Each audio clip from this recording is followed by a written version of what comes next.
Hello friends, so let's start our new point, that is dew point. Okay. New point, that is dew point. Dew point and humidity. Okay, sorry. Dew point and humidity. So what is dew point and humidity? आता due point म्हणजे काय? तर दवबिंदू सर्वांनी ऐकलेला असेल. दवबिंदू शब्द हा सर्वांनीच ऐकलेला असेल, ऐकलेलाच असावा, सर्वांनीच ऐकलेला असावा दवबिंदू शब्द. कारण की आपल्याला भूगोलात हा शब्द झालेला आहे, आतापर्यंत झालेला आहे भूगोलात शब्द. आणि जरी नाही झाला तरी आपण सकाळी सकाळी गवताच्या पात्यांवरती पाणी साचलेलं पाहतो बघा, थेंब, पाण्याचे थेंब. ओके, जे ड्रॉपलेट्स, वॉटर ड्रॉपलेट्स साचलेले पाहतो आपण. तर त्याला काय म्हणतो आपण? दवबिंदू म्हणतो. ऍक्च्युअली त्याला त्यासाठी दव शब्द आहे, पण दवबिंदू म्हणजे काय? तर ज्या टेम्परेचरला ते वॉटर ड्रॉपलेट्स क्रिएट होतात त्या टेम्परेचरला दवबिंदू म्हणायचं. आता हे काय प्रोसेस आहे नेमकी, काय नेमकं? तर त्याच्या अगोदर ह्युमिडिटी समजावं लागेल आपल्याला. ओके, सो हे एक्झाम्पल्स मी आता सांगितलेले की जे वॉटर ड्रॉपलेट्स जे जमा झालेले असतात हे कशामुळे होतात? असे सकाळी सकाळी थंडीच्या दिवसात असेल किंवा पावसाळ्याच्या दिवसात असेल, जास्त करून दिसतात आपल्याला असे वॉटर ड्रॉपलेट्स. ओके, सो हे कशामुळे होतं असं? तर किंवा धुकं साचलेलं असेल, धुकं कशामुळे दिसून येतं? तर हे धुकं जे त्याच्या मागचं कारण ह्युमिडिटी एअर मधली, आणि हे जे दवबिंदू येतं त्या ड्यू पॉइंटच्या मुळे क्रिएट होतात. ड्यू जे आहे तो ड्यू पॉइंट मुळे क्रिएट होतो. तर हे दोन्ही काय आहे नेमकं आपल्याला पाहायचंय. तर आपल्याला माहिती आहे की एन्व्हायरमेंट मध्ये किंवा आपल्या अर्थवरती किती जवळपास 71% हे अर्थ ही कशानं कव्हर झालेली आहे? वॉटरनं कव्हर झालेली आहे. 71% अर्थ ही वॉटरनं कव्हर झालेली आहे. आणि मग आता हे जे वॉटर आहे कंटिन्यू वॉटर सायकल चालू राहत असते. ओके, हे पण आपल्याला माहिती आहे, कंटिन्यू वॉटर सायकल चालूच राहत असते. मग आता ही जी काही वॉटर सायकल आहे, ओके, ही जी काही वॉटर सायकल आहे जी कंटिन्यू सुरू राहणार आहे, तर त्यामुळं काय होतंय? तर environment, sorry just a minute. Okay, so हे एन्व्हायरमेंट मध्ये वॉटर सायकल मुळे काय होतं? कंटिन्युअसली इव्हॅपोरेशन होत राहतं. इव्हॅपोरेशन मुळे जी काही वाफेचं प्रमाण आहे, ओके, व्हेपर्सचं प्रमाण ते एअर मध्ये कंटिन्यू असतं बघा, कुठे ना कुठे आपल्या सोबताला. आता सध्या इथं पण काही अमाऊंट मध्ये व्हेपर असेल, वॉटर व्हेपर्स असतील. ओके, थोड्याफार अमाऊंट मध्ये का होईना व्हेपरच्या फॉर्म मध्ये वॉटर प्रेझेंट असतं एअर मध्ये. जनरली एअर मध्ये प्रेझेंट असतं वॉटर व्हेपर. ओके, सो हे जे काही डेली जे काही वेदर अमाऊंट ऑफ, बघा बुक मध्ये लक्ष द्या तुमच्या काय दिलेले, due to the constant evaporation water and water vapor is always present in the atmosphere.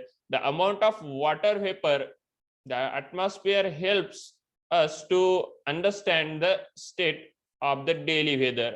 The presence of water vapor in the air makes it moist. The moisture in the atmosphere is called the humidity. आता humidity म्हणजे काय हे तुम्हाला mention केलेले तुमच्या book मध्ये, की book मध्ये लक्ष दिलं असेल. ओके, सो त्यामध्ये काय सांगितलं? जे काही ह्या वॉटर व्हेपर्स प्रेझेंटेड आहे हे आपल्याला जे काही ऍटमॉस्फिअर आहे ते वेदर, डेली वेदर चेंजेस आहेत ते स्टडी करायला हेल्प करतं. तर ते कशा प्रकारे हेल्प करतं? तर ज्या काही amount of water vapours present येतं, मी तुम्हाला अगोदर सांगितलं ह्युमिडिटी म्हणजे काय, जे काही वॉटर व्हेपर्स प्रेझेंट येतं एअर मध्ये त्याला ह्युमिडिटी म्हणतो. आता वॉटर व्हेपर्स एअर मध्ये प्रेझेंट आहे म्हणजे काय? आता बघा इथे डेफिनेशन दिलेली आहे. The moisture in the atmosphere is called the humidity. Moisture म्हणजे काय? मॉइश्चर म्हणजे जे काही वॉटर वेपर्स प्रेझेंट येतं एअर मध्ये दुसऱ्या गॅस सोबत कंबाईंड एअर, त्याला आपण मॉइश्चर म्हणतो. ओके, सो ते जे काही मॉइश्चर असेल एअर मधलं त्याला मॉइश्चरच्या फॉर्म मध्ये जे काही वॉटर वेपर्स आहेत त्या वॉटर वेपर्स मॉइश्चरच्या फॉर्म मध्ये अमाऊंट किती आहे त्या वॉटर वेपर्सचं, त्या अमाऊंटला काय म्हणायचं? ह्युमिडिटी म्हणायचं. काय म्हणायचं? humidity. Okay, so this is the short definition of the humidity. The short definition of humidity. तुम्ही completely असं पण लिहू शकता डेफिनेशन विचारल्याच्या नंतर. The amount of water vapor in the atmosphere helps us understand the state of the daily weather. The presence of water vapor in the air make it moist. हा, इथून समोरची definition लिहायची. The presence of water vapor in the air make it moist. बघा definition लिहून घ्या, लगेच लिहून घ्या डेफिनेशन ह्युमिडिटीचे, मी सांगतो त्याप्रमाणे लिहून घ्यायची. The presence of water vapour in the air, the presence of water vapour in the air make it moist म्हणजे त्या वॉटर वेपरला ओलं करते. वॉटर वेपर्स काय करतात, त्या हवेला ओलं करतात. मॉइस्ट म्हणजे थोडासा ओलसरपणा जाणवतो आपल्याला बघा, हवेचा थंडपणा जाणवतो. Okay, so make it moist and the moisture present in the atmosphere is called the humidity. This is the complete definition. हे मी शॉर्टकट मध्ये तुम्हाला लक्षात येण्यासाठी दिलेले एवढं फक्त, पण याची पूर्ण डेफिनेशन तशीच लिहावी लागेल तुम्हाला बघा. For the given volume of the air specific temperature for a given volume of the air at a specific temperature there is a limit on the how much water vapor in the air contain. आता हा statement समजण्यासाठी, पूर्ण statement समजण्यासाठी तुम्हाला काहीतरी त्याच्या अगोदर समजावं लागेल. आता कन्सिडर करा, आपण वॉटरचं ऍटमॉस्फिअरचं काही ठराविक व्हॉल्यूम कन्सिडर करतोय. समजा हे पूर्ण स्क्रीन म्हणजे आपला ऍटमॉस्फिअर आहे, त्याचं एवढंच व्हॉल्यूम कन्सिडर करायला. यामध्ये काहीतरी एअर प्रेझेंट असेल, इथे इथे इथे अशा प्रमाणात, अशा प्रकारे एअर इथं असेल. ओके, इथं एअर असेल अशा प्रमाणे, आणि या एअर मध्ये काही प्रमाणात वॉटर ड्रॉपलेट्स असतील. हे वेपरच्या फॉर्म मध्ये असे वॉटर ड्रॉपलेट्स असतील, हे वेपरच्या फॉर्म मध्ये वॉटर ड्रॉपलेट्स असतील. तर हे जे काही वॉटर ड्रॉपलेट्स आहेत हे एअरला सॅच्युरेट करण्याचं काम करतात. आता सॅच्युरेशन म्हणजे काय, नेमकं सॅच्युरेशन म्हणजे काय, त्यासाठी हा पॅराग्राफ समजून घ्यावा लागेल तुम्हाला. लक्ष द्या बुक मध्ये पुन्हा एकदा. For a given volume of air at the specific temperature there is a limit on how much water vapor can contain. आता बॉटल मध्ये तुम्ही वॉटर फिलअप करायला, कन्सिडर करा एक्झाम्पल, तुम्ही वॉटर बॉटल घेतली किंवा ग्लास घेतला किंवा जग घेतला, ओके, मग पाण्याचा मग घेतला, आणि त्यामध्ये तुम्ही वॉटर फिलअप करायला भरत आहात पाणी. त्यामध्ये काय होईल, एका ठराविक लिमिट पर्यंत तुम्हाला त्यामध्ये वॉटर फिलअप करता येईल. त्याच्यावरही वॉटर फिलअप केलं तर ते सांडल, बाहेर पडेल, बरोबर आहे, ते वॉटर बाहेर येऊन जाईल. मग आता हे जे आपण आता पाहिलेलं व्हॉल्यूम आहे, एवढं व्हॉल्यूम किंवा पूर्ण ऍटमॉस्फिअर जरी कन्सिडर केलं, हे पूर्ण ऍटमॉस्फिअर, यामध्ये काय होईल, जर वॉटर वेपर्स एक्सीड झाल्या तर साचून राहतील का, यामध्ये नाही राहणार. एका ठराविक लिमिट पर्यंतच ते काय करू शकते, वॉटर वेपरला स्टोअर करून ठेवू शकते ऍटमॉस्फिअर, किंवा ती एअर जी काय प्रेझेंट आहे ऍटमॉस्फिअर मधली एअर जी काय आहे ती एका ठराविक लिमिट पर्यंतच त्या वॉटरच्या वेपर्सला स्टोअर करू शकते. आता जर एक्सीड झाल्या तर काय होईल बघा, जर एक्सीड झाल्या तर काय होईल मग, आता when the air contains maximum possible vapour, आता ज्या काही मॅक्झिमम पॉसिबल वेपर्स असतील, जसं की वॉटर मध्ये, सॉरी, बॉटल मध्ये आपण वॉटर फिलअप केलं, तर त्या बॉटल मध्ये जे काही मॅक्झिमम वॉटर फिलअप होऊ शकते, तर त्या मॅक्झिमम याला म्हणायचं सॅच्युरेशन म्हणायचं. काय म्हणायचं, सॅच्युरेशन. तर सेम जर ह्या कम्प्लीट व्हॉल्यूम मध्ये जर मॅक्झिमम जेवढं वेपर्स बसू शकतात तेवढ्या वेपर्स जर भरल्या गेल्या, एक्झॅक्टली तेवढ्याच वेपर जर फिलअप केल्या गेल्या, तर त्या वेपर्सला काय म्हणायचं, त्या कंडिशनला काय म्हणायचं, तर त्या कंडिशन म्हणायचं saturation of the air. Okay, त्या कंडिशनला म्हणायचं सॅच्युरेशन. सॅच्युरेशन म्हणजे काय, तर जी आपल्याला गरज आहे ती गरज पूर्ण होणे, त्याला काय म्हणायचं, सॅच्युरेशन. मग एअर कम्प्लिटली फिलअप होण्यासाठी जेवढी काय गरज होती, जेवढी काय व्हॅक्यूम होता, तेवढा व्हॅक्यूम पूर्णपणे वॉटर वेपर्सने भरून जाणे, त्याला काय म्हणायचं, saturation of the air. Okay, the if, बघा तेच सेंटेन्स दिलेले इथं, एकदा लक्ष द्या बुक मध्ये. If the amount exceeds the limit the excess vapor converts into water droplets. मग आता जे काही अमाऊंट वाढलं, आता जसं की मी सांगितलं पाण्याच्या ग्लास मधलं, पाण्याचं ग्लासचं एक्झाम्पल, आपण जर भरतच गेलो भरल्याच्या नंतर पण ते बाहेर सांडणार आहे.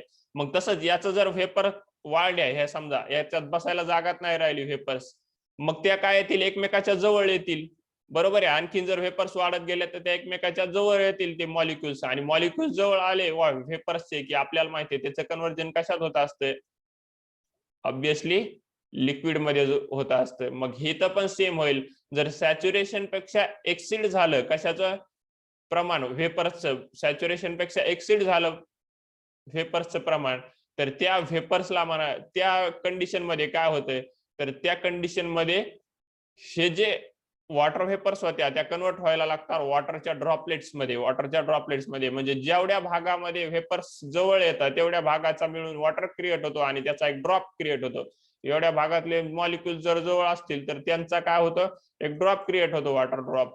आणि मग असं करत करत हे जर प्रमाण गरजेपेक्षा वाढलं तर याच्यापासून वॉटर ड्रॉपलेट्स क्रिएट होतात आणि ते जमा होतात वॉटर ड्रॉपलेट्स. तर त्यालाच आपण ड्यू म्हणतो. ड्यू दवस असतात पात्यावरती. बघा आता त्या पात्यांवरती दव कसे असतात हे जे एक्झाम्पल्स पाहिले आपण यावरती. आता हे जे कसे हे वॉटर ड्रॉपलेट्स का साचलेत तर ही जी एअर असेल यामध्ये अगोदर इतक्या दूरवरती कन्सिडर करा काय होते व्हेपर होतं. इतक्या दूरवरती व्हेपर होतं. आता याच्यात व्हेपरचं प्रमाण वाढ हे असं जिकडे तिकडे व्हेपर्स झाल्या पूर्ण जिकडे तिकडे वॉटरमध्ये तर काय होईल एवढी डेन्सिटी वाढली बरोबर आहे. डेन्सिटी वाढली की व्हॉल्यूम काय होतंय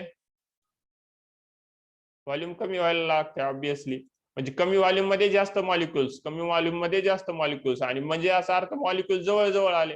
मॉलिक्युल जवळ आले म्हणजे वॉटर व्हेपरचं कन्व्हर्जन त्यावेळेस कशात होत आहे मग वॉटर मध्ये सुरुवात व्हायला लागते आणि मग एकदा ड्रॉप जमा झाला की मग तो खाली फॉल होईल आणि ह्याच्यावरती जमा होऊन जाईल. खाली फॉल होईल आणि याच्यावरती जमा होऊन जाईल. मग ज्या टेम्परेचरला ते ज्या गिवन टेम्परेचरला म्हणजे कन्सिडर करा आता टेम्परेचर आहे 14 डिग्री सेल्सिअस एवढं टेम्परेचर आहे किंवा 20 डिग्री सेल्सिअस टेम्परेचर आहे.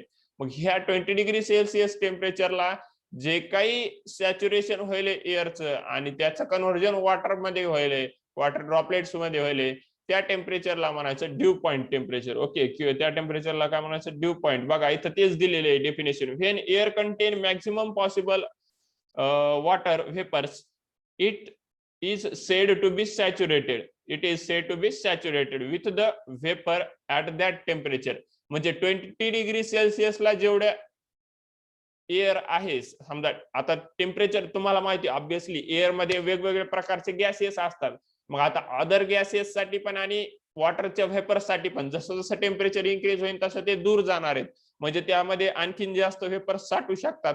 पण टेम्परेचर कमी असेल तर ते अगोदरच जवळ आहेत म्हणजे त्यांच्यामध्ये गॅप आहे का नाही म्हणजे त्याच्यात जास्त प्रमाणात व्हेपर साचू शकतात का नाही म्हणजे टेम्परेचरवर डिपेंड आहे किती अमाऊंट मध्ये व्हेपर बसतील. ओके मग दिलेल्या टेम्परेचर साठी जर amount of water vapours fulfil झाल्या तर त्याला काय म्हणायचं सॅच्युरेशन म्हणायचं. हे टेम्परेचर शब्द महत्वाचा आहे या ठिकाणी.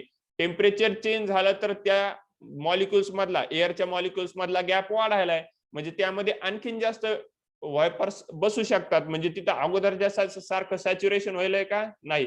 म्हणजे फॉर एक्झाम्पल छोटा ग्लास आहे छोट्या ग्लासला आपण असं मोठं केलं तर ते पाणी आता सॅच्युरेटेड म्हणता येईल का अगोदरचं नाही म्हणता यायचं कारण की त्या सॅच्युरेशन होण्यासाठी पूर्ण त्याला भरावं लागेल म्हणजे आणखीन वॉटर ड्रॉपलेटची व्हेपरची गरज आहे जसं की ग्लासला आणखीन व्हेपरची गरज आहे. सेम इथं तसंच आहे आणि जर ग्लास आणखीन छोटा केला तर ते सॅच्युरेटेड पेक्षा मग जास्त वॉटर व्हायले. तसंच इथं पण व्हेपर जर टेम्परेचर कमी केलं तर ते व्हॉल्यूम कमी व्हायला म्हणजे ते मॉलिक्युल जवळ येलेत म्हणजे हे सॅच्युरेशन पेक्षा जास्त कंडिशन व्हायली. मग सेम दिलेल्या टेम्परेचर साठी किती अमाऊंट ऑफ व्हेपर्स बसू शकतात त्याच्यामध्ये त्याला काय म्हणायचं सॅच्युरेशन म्हणायचं एअरचं. Okay for example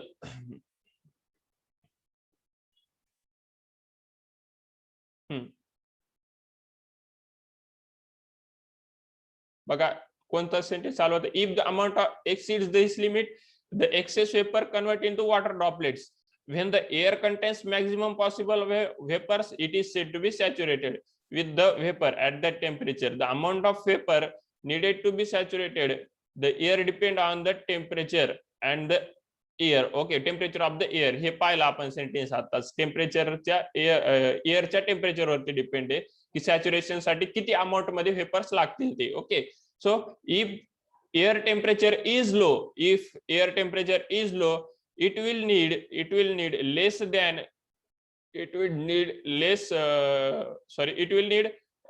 vapors to saturate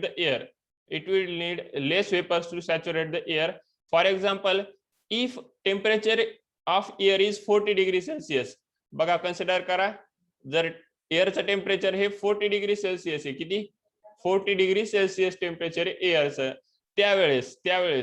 त्यावेळेस एअर मध्ये बघा एअर मध्ये काय असते 49 ग्राम ऑफ वॉटर व्हेपर्स असतात. 49 ग्राम ऑफ वॉटर व्हेपर्स असतात किती मध्ये 49 ग्राम. बघा वॉटर व्हेपर्स ग्राम मध्ये मोजल्यात या ठिकाणी. हा 49 ग्राम व्हेपर्स असतात. 1 ग्राम एअर मध्ये लक्षात ठेवायचं हे एमसीक्यू मध्ये विचारल्या जाऊ शकते. 40 डिग्री टेम्परेचर असताना 1 ग्राम एअर मध्ये किती व्हेपर्स असतात सॅच्युरेटेड एअर मध्ये तर 49 ग्राम. म्हणजे कन्सिडर करा ही पूर्ण ही एअर प्रेझेंट आहे ह्या स्क्रीनवरती. हे स्क्रीन म्हणजे आपला ऍटमॉस्फिअर आहे, यावरती पूर्ण एअर प्रेझेंट आहे. मग तशा वेळेस हे यातली जर फक्त आपण 1 ग्रॅम म्हणजे एवढीच एअर घेतली, 1 ग्राम एअर, आणि यामधल्या जर वॉटर वेपर्सचं अमाऊंट पाहिलं, किती डिग्री टेम्परेचर आहे एअरचं सध्या, 40 डिग्री टेम्परेचर आहे, त्यावेळेस किती डिग्री आपलं किती ग्राम वॉटर वेपर्स असतात यामध्ये, 49 ग्राम वॉटर वेपर्स असतात 1 ग्राम एअर मध्ये. बघा इथं जास्त होईल, आता एअरचं अमाऊंट कमी आहे, वेपरचं अमाऊंट जास्त आहे, बरोबर.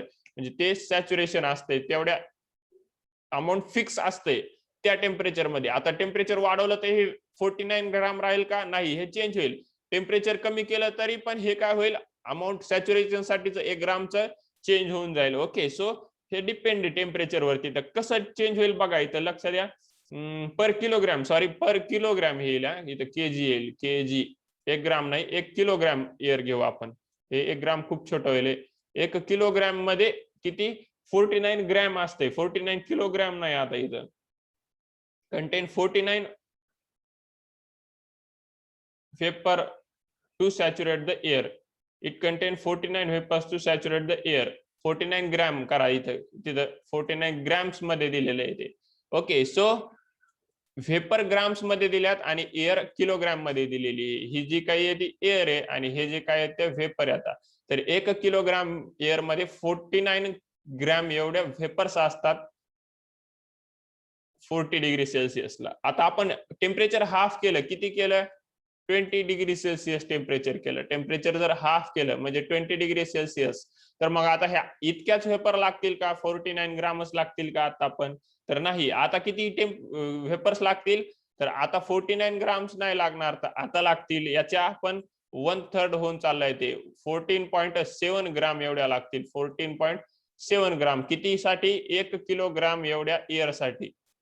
व्हॉल्यूम तेवढंच एअरचं, व्हॉल्यूम चेंज केलंय का आपण, नाही. म्हणजे सॅच्युरेशन म्हणजे तेवढ्या व्हॉल्यूम मध्ये किती आहेत प्रेझेंट वॉटर वेपर्स, आपण अगोदरच पाहिलं सॅच्युरेशनची definition. Okay, so what is the amount for 20 gram, sorry 20 degree Celsius, 14.7 gram. म्हणजे हे आपण हाफ केलं टेम्परेचर, किती केलं, 20 डिग्री सेल्सिअस. हे 20 डिग्री सेल्सिअस केलं, तर amount of water vapour needed is किती होईल, 1/3 होईल याचा अमाऊंट, म्हणजे 14 होईल, 14.7. म्हणजे याला जर अप्रॉक्सिमेटली तुम्ही 15 कन्सिडर केलं, 14.7 म्हणजे 15 ते 45, म्हणजे अप्रॉक्सिमेटली 3 पट कमी होईल, 3 पट कमी होईल बघा हे अप्रॉक्सिमेटली. जर टेम्परेचर दुप्पट कमी केलं तर, म्हणजे हाफ केलं तर. ओके, आणि केजी किती आहे व्हॉल्यूम एअरचं, तर एअर आणखीन पण 1 केजीचे आहे. ओके, सो व्हॉल्यूम तेवढंच ठेवायचं, फिक्स ठेवायचं व्हॉल्यूम. पण फिक्स व्हॉल्यूम साठी जर टेम्परेचर चेंज झालं तर अमाऊंट ऑफ वॉटर वेपर्स पण कसं होणार, चेंज होणार.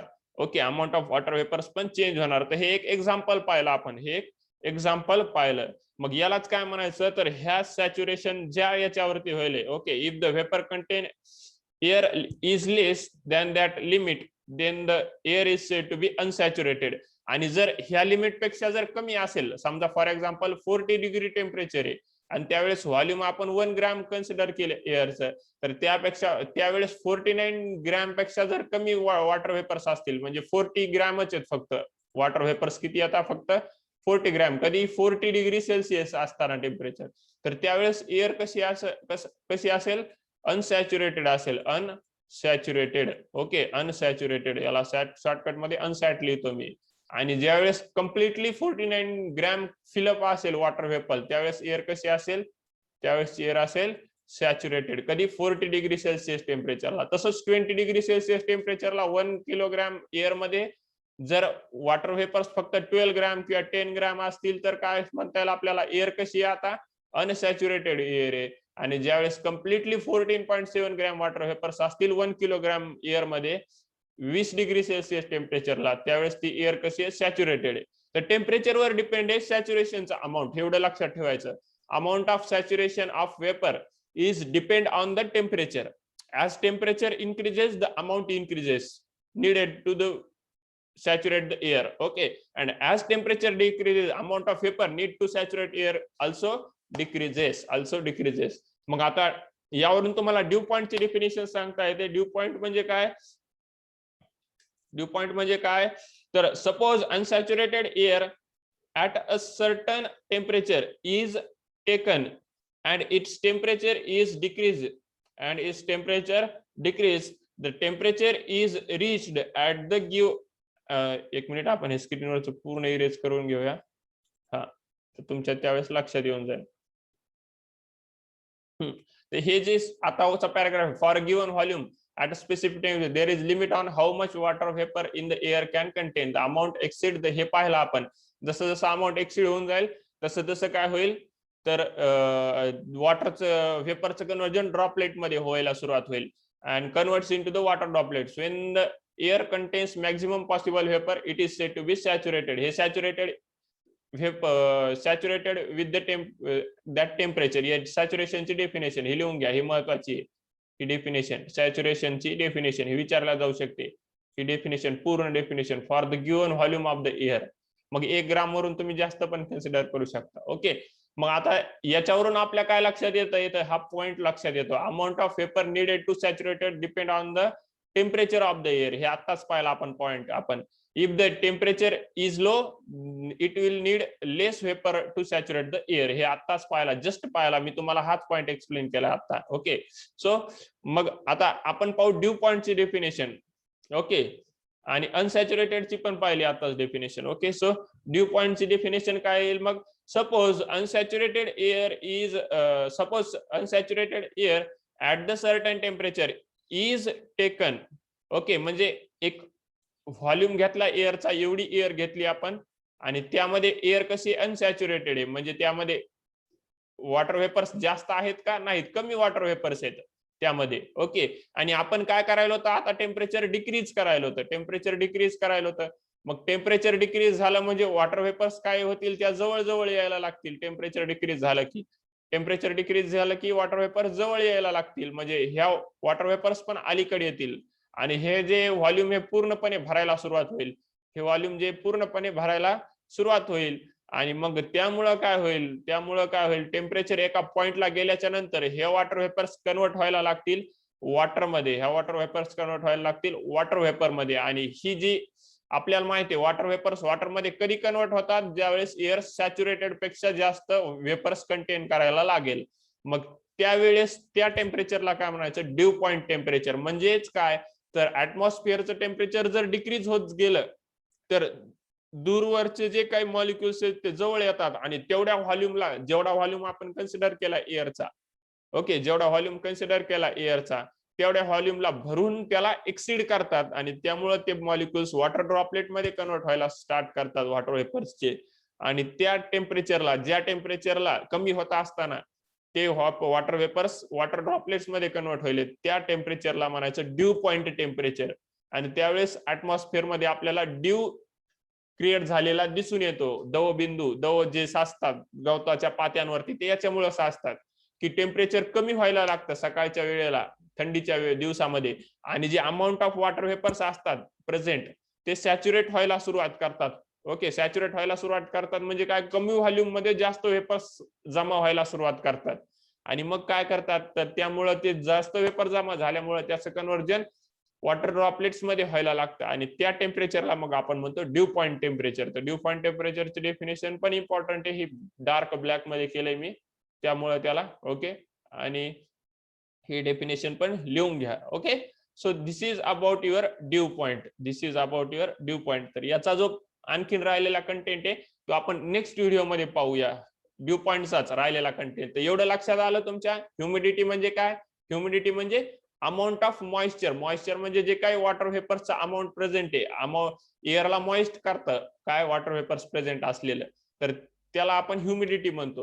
मग आता ज्या काही अमाऊंट ऑफ वेपर्स प्रेझेंट आहेत त्या एअरला सॅच्युरेट कधी करतात, जर ते गरज असलेले वेपर्स प्रेझेंट आहे. म्हणजे तुम्हाला 10 रुपयाची गरज आहे समजा काहीतरी वस्तू विकत घेण्यासाठी आणि तुम्हाला बरोबर 10 रुपये दिले, तर ते म्हणायचं त्या पैशाचं सॅच्युरेशन झालं किंवा तुमच्या गरजेचं सॅच्युरेशन झालं म्हणजे तुमची गरज पूर्ण झाली. तर तसंच इथं ते व्हॉल्यूम कंप्लीट भरण्यासाठी, म्हणजे अर्धा ग्लास आपण कशाने तरी भरलेला आहे, कन्सिडर करा अगोदरच अर्धा ग्लास पाण्यानं भरलेला आहे आणि आता सॅच्युरेशन होण्यासाठी म्हणजे तो ग्लास पूर्ण भरण्यासाठी जेवढा अमाऊंट ऑफ वॉटर वेपर्स लागणार आहे त्याला म्हणायचं saturate, need two of the saturation. Okay, need of the saturation. मग तेच इथं एअरच्या संदर्भात पण आहे. एअर मध्ये जेवढे अमाऊंट ऑफ वेपर लागणार आहे त्याला म्हणणार आहेत need of the saturation. Okay, मग तेवढे अमाऊंट नीड लागणारे वेपरची सॅच्युरेशन होण्यासाठी. तर मग जर तेवढं अमाऊंट फुलफिल झालं तर त्याला म्हणायचं सॅच्युरेटेड एअर. म्हणजे तो ग्लास पूर्ण भरला तर आपण त्याला ग्लासला सॅच्युरेटेड म्हणू. तसंच इथं एअर जर वॉटर वेपरनं पूर्णपणे भरले तर त्याला सॅच्युरेटेड एअर म्हणता येईल. मग तसंच जर एअर पूर्णपणे भरलेली नसेल तर त्याला अनसॅच्युरेटेड म्हणता येईल. जसं ग्लास पूर्णपणे भरलेला नव्हता त्यावेळेस त्याला अनसॅच्युरेटेड म्हणू लागलो. मग आता हे जर अमाऊंट अनसॅच्युरेशन पेक्षा जास्त एक्सीड झालं तर याला त्याचं वॉटर ड्रॉपलेट्स मध्ये कन्व्हर्जन व्हायला लागतंय. आणि हे कधी होतंय मग अमाऊंट वॉटर वेपरचं, जर टेम्परेचर आपण कमीच करत गेलो तर त्यावेळेस काय होतील, हे मॉलिक्यूल जवळ येतील. त्यामुळं मग एवढ्या व्हॉल्यूम मध्ये काय होईल तर जास्त मॉलिक्युल्स यायला लागतील जवळ आल्यामुळं. ओके, जास्त मॉलिक्युल्स यायला लागतील. इकडले मॉलिक्युल्स पण एवढ्या व्हॉल्यूम मध्ये येतील, इकडे मॉलिक्युल्स पण एवढ्या व्हॉल्यूम मध्ये येतील की नाही, बरोबर आहे की नाही. मग आता हे मॉलिक्युल्स काय करतील, किंवा हे वॉटरचे वेपर्स जे आता ह्या वॉटरचे वेपर्स आणखीन पण व्हायला आता, आणि हे मॉलिक्युल्स याच्यामध्ये चाललेत, एंटर करायलेत, आणि मग इथं जास्त गर्दी झाली मॉलिक्युल्सची आणि त्यामुळे मग ड्रॉपलेट्स तयार झाले. आणि हे ड्रॉपलेट्स ज्या टेम्परेचरला क्रिएट होईल तर कमी होणाऱ्या, कमी कमी होत होत होत होत एक टेम्परेचर असेल की हे सॅच्युरेशन होऊन पण इथं जास्त मॉलिक्यूल जमा झाले, आणि जास्त मॉलिक्यूल जमा झाल्यामुळे त्या टेम्परेचरला ड्रॉपलेट्स क्रिएट होईल आणि त्या टेम्परेचरला म्हणायचं due point temperature. Okay, so ह्या व्हिडिओमध्ये जर काही लक्षात नसेल आलं तर येऊन भेटू शकता तुम्ही क्लासवरती, मला बऱ्याच वेळेस सांगतोय मी. ओके, सो काहीही डाऊट्स असते तर बिनधास्तपणे इथे क्लासवरती यायचं आणि विचारायचं. Okay, so have a great day, bye bye, and let's stop here in this video. Our point is not finished until, okay, आणखीन आपला पॉइंट फिनिश झालेला नाही, तर उरलेला पॉइंट जो आहे तो बाकी याच्यात पाहू. सध्या आपण डेफिनेशनच समजून घेतलेलं आहे आता, तर ह्या डेफिनेशन समजल्या असतील असं कन्सिडर करतो आणि आपण या ठिकाणी थांबूया.